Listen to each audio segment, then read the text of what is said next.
Kalau kita lihat ada satu hadis yang sangat populer, yang terkenal.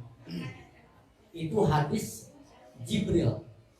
Ketika Rasulullah sedang khalaqah duduk ya, datang seorang yang sangat ganteng gitu ya, tampan, dari jauh pada pasir. Datang langsung masuk ke khalaqah kanjeng Nabi bersama para sahabat, langsung merapatkan siku. Dan orang ini nanya ujuk-ujuk gitu ya, nanya langsung kepada Rasulullah SAW. Ya Rasul, akhbirni anil Islam. Ya Rasul, jelaskan kepadaku tentang Islam. Islam ya. Nah, Rasulullah menjawab, antasyhada alla ilaha illallah wa anna Muhammadar Rasulullah. Wa tuqimas shalah wa tu'tiyaz zakah wa tasuma Ramadan wa tahujjal baita man istata'a ilaihi sabila. Rukun Islam dijelaskan. Jidat, rolat, lukat, watsa, maji. Jadi kalau nggak asing bahasa Sunda. Jidat, rolat, lukat, watsa, maji. Jidat siji sahadat, rolat roro sholat, lukat telu zakat, watsa papat puasa, maji haji. Rasulullah bicara begitu. Yang pertama syahadat, yang kedua sholat, zakat, puasa, haji. Tiba-tiba orang itu bilang, sodakta, engkau benar. Engkau nanya, tapi membenarkan. Ini yang pertama ada Islam. Jadi kalau ditanya Islam, rukunnya ada berapa? 5. Yang pertama kita harus syahadat. Ya kita mau ikut saja lah sudah. Beda kalau teman saya mualaf, saya datang ke sana dan dia cerita, Mas Uban, saya itu nggak pernah bisa taubat. Kenapa? Saya udah diceramahi sama kiai, sama ustadz, sampai segala macam, sampai bapak saya meninggal, berbuat maksiat. Saya hanya bilang ke dia, kamu mau nggak saya berikan satu tips? Apa itu katanya? Jangan pernah tinggalkan sholat. Walaupun saya mabuk, iya saya bilang. Saya 3 tahun kemudian ada undangan memberikan materi ke guru asosiasi guru PAI se-Bandar Lampung. Saya ketemu di Bandar Lampung, ternyata ada dia. Sengaja dia ketemu saya. Saya tanya, Mas Iban kenal nggak sama saya? Siapa ya? Saya lupa. Dia cerita, oh iya saya ingat kamu. Kok keren sekarang, perasaan dulu preman sih. Dia cerita, terima kasih katanya, sekarang saya sudah punya yayasan yatim piatu, saya sudah punya masjid, saya sudah usaha kayak gitu. Kok bisa katanya? Betul. Dulu Mas Iban bilang katanya jangan pernah tinggalkan sholat. Jadi ceritanya ketika saya lagi malak orang gitu ya, dulu kan terminalnya masih di Raja Basa sebelum naik ke atas. Lagi enak-enak malak, tiba-tiba as-sholatu khairum minan. Gak ada rasa berbuat maksiat. Enak gak tuh? Gak enak kan? Gak ada sahwatnya gitu. Kok jadi gak enak ya saya? Udah kamu pulang aja, sudah saya bayar. Nah, ini apa? Ini kekuatan, namanya kalau bahasa, saya kan dosen ya di kampus, namanya law of spiritual attraction. Jadi kekuatan tarik menarik maksimal. Nah, kita ingat nih, siapapun kita, mau pedagang, mau dosen, mau guru, siapapun kita, kalau berani meninggalkan sholat, apalagi lalai, yang terjadi adalah hancur. Tapi sebrengsek orang, tapi dia kuat pegang teguh sholat, insya Allah tolong, Allah selamatkan. Nah ini yang kedua, dirikan sholat. Nah, jadi ini pelajaran dari Jibril alaihissalam yang bercerita kepada kanjeng Nabi untuk para sahabat, jangan pernah tinggalkan sholat dari rukun Islam. Itu yang pertama ya, sholat, zakat, puasa. Nah hari kita puasa juga menjadi wajib rukun Islam, kita harus pegang teguh. Wa la'allakum. Dari ayat ini ada 3. Yang pertama adalah orang-orang yang beriman, yang kedua orang terdahulu, yang ketiga orang takwa. Yang pertama, puasa ini hanya bagi orang yang beriman. Bayangkan. Jadi kalau misalnya orang berani meninggalkan Ramadan, berarti dia nggak beriman. Dia nggak aman. Yang kedua apa? Sudah dilakukan pada orang-orang terdahulu. Jadi nggak usah khawatir. Kita ini orang sekian ribu, sekian juta kali. Dari dulu sudah ada pada zaman Kanjeng Nabi puasa. Dan nggak mati orang puasa itu. Ada nggak yang mati gara-gara puasa? Dia terjadi apa gitu, baru mati gitu ya? Nggak ada. Malah di tanah suci di Mekah sana luar biasa panasnya. Teman-teman yang sudah pernah perjalanan dari Madinah ke Mekah, sekarang aja panas sekali, apalagi pada zaman Nabi. Bagi yang mampu, pengen haji, mau ikuti doanya. Ibu mau pengen haji? Niat mau? Mau ikuti doanya? Ikuti saya mau? Yuk, Bismillahirrahmanirrahim. Nawaitu. Saya niat. Jual sawah. Hanya suruh niat kok nggak mau gitu. Masa terlaksana terserah Allah gitu. Niat dulu aja.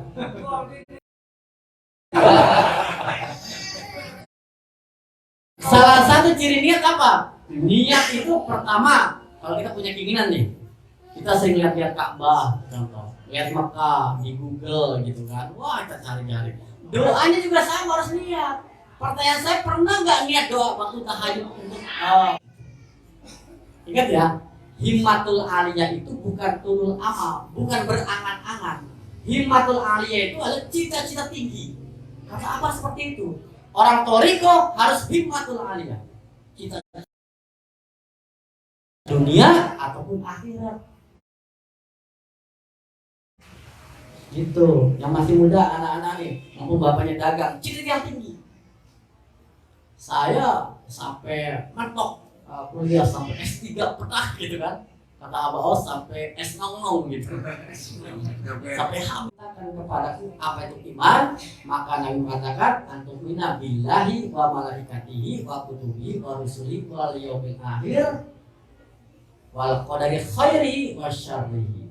Nah, iman adalah beriman kepada Allah, kepada malaikat Allah, Rasul Allah, kitab Allah, hari akhir, qadar baik dan buruk. Iman kepada Allah. Ibu bapak percaya sama Allah? Percaya? Kalau di level 1 terendah, 10 tertinggi, di berapa nih angkanya gitu? Di 10, alhamdulillah. Mulai sekarang kalau percaya sama Allah di 10, jangan pernah mengeluh. Kalau mengeluh berarti nggak percaya, levelnya turun. Ini kata Abah, bukan kata saya. Abah bilang kan apa? Stop mengeluh.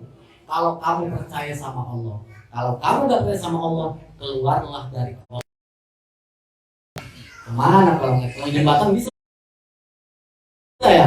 Bisa kalau jembatan Depok sana gitu ya.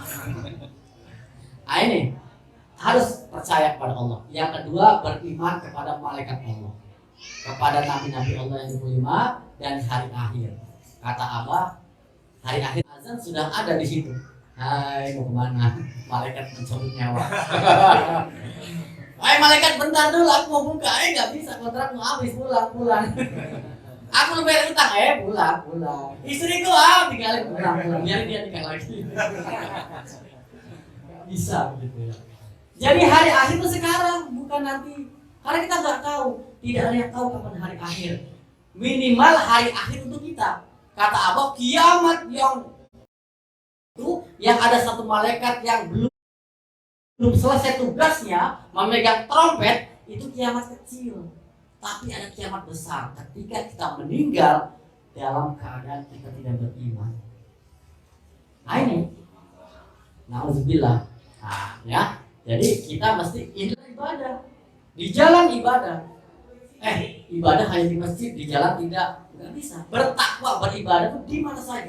Pokoknya saya niat berdagang dan ibadah. Berdagang adalah ibadah bagi saya. Sholat adalah ibadah bagi saya. Itu. Akhirnya apa? Sepanjang dan seluruh 24 jam hidup kita adalah ibadah. Minimal ibadah muamalah.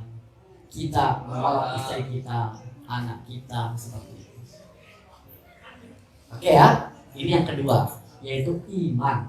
Nah, kalau Islam melahirkan ilmu apa? Ilmu fikih, tata cara sholat, wudu, toharoh, cara sholat. Allahu Akbar, ada yang Allahu Akbar, ada yang Allahu Akbar, ada yang Allahu Akbar, gitu kan? Ini diatur mazhab fikih, cara kita beribadah, menghadap kiblat, menghadap ke bawah, ini fikih yang atur, gitu ya. Makanya rukun Islam tadi melahirkan ilmu fikih. Ada satu cerita katanya seorang santri tahu tauhidnya kuat, semua milik Allah katanya. Dia datang ke kebun, ada pohon mangga, ini milik Allah. Langsung dia naik berbuka puasa, ambil mangganya. Ya Allah, ini adalah milik Engkau. Aku minta ya Allah, diambil mangga. Yang punya pentungan dia milik Allah kan. Ini nanti ada perdebatan, ada Murji'ah, Jabariyah dan lain-lain gitu. Orang yang beribadah nanti berbuat baik, berbuat jahat, apakah tinggalnya di surga, neraka atau tengah-tengah kayak gitu. Nah, ini perdebatan ilmu kalam kalau kita belajar. Dan yang terakhir, orang nanya, ya Rasulullah, akhbirni anil ihsan. Wahai Rasul, ceritakan kepadaku apa itu ihsan. Nah, jadi rukun Islam ada berapa? 5. Rukun iman ada berapa? 6. Rukun ihsan ada berapa? 1. Sembahlah Allah seolah-olah engkau melihat Allah. Jika kita melihat Allah, yakin Allah melihat engkau. Ihsan, merasa diawasi oleh Allah. Nah, kita ini sedang belajar ihsan. Tasawuf itu adalah ihsan. Thariqah itu adalah ihsan. Zikir itu adalah ihsan. Ada yang tahu? Wah, akhirnya baik Pak Kiai. Keluar pergi, ada yang ke hutan, ke laut, kemana-mana. Yang satu masuk ke hutan-hutan, ke semak-semak, sampai terdalam. Langsung di dalam hutan, dia tengok kanan, tengok kiri. Oh, ternyata gak ada orang, gak ada yang lihat. Langsung diambil pisau, bismillah, disembelih. Langsung selesai. Satu orang lagi masuk gua. Wah, ini kayaknya gelap banget, gak ada yang tahu nih. Langsung disembelih. Selesai. Nah, akhirnya pulang semua. Semua sudah disembelih, hanya satu yang belum disembelih, satu orang santri. Kamu disembelih di mana? Saya di hutan Pak Yai. Yakin gak ada yang lihat? Gak ada Pak Yai. Bagus. Ya, kamu di gua. Yakin gak lihat? Gak ada Pak Yai. Kamu kenapa kok belum disembelih? Diam dia. Saya sudah kemana-mana Pak Yai, tapi saya tidak bisa. Saya sudah ke hutan sampai ke dalam, saya mau disembelih. Saya kok merasa ada yang lihat saya. Saya masuk sampai ke lorong, sampai ke gua-gua mau disembelih, kok ada yang melihat saya. Saya ke pantai, ke lembah, kemana ada yang melihat saya. Saya merasa dilihat Allah banyak. Nah, akhirnya kata Kiai, kamu lulus, silakan kamu keluar dari pesantren. Kamu tuh orang pesantren lagi. Ihsan yang belum lulus. Ya. Nah, ihsan itu merasa diawasi Allah, gitu. Nah, maka kebayang nggak? Kalau kita merasa diawasi oleh Allah, kita berbuat jahat. Kebayang gak? Malu gak? Lagi ngedeketin cewek orang lain, istri orang lain. Tiba-tiba Allah hadir, jereng. Mau gak? Kalau kelihatan gitu. Atau malaikat, hei ngapain kamu? Jadi kan? Bayangkan. Jangan ke Allah. Kalau kita mau berbuat maksiat, tiba-tiba malaikat mencabut nyawa hadir. Mau berbuat maksiat gak? Mau korupsi tiba-tiba saya cabut nyawa kamu. Gak jadi.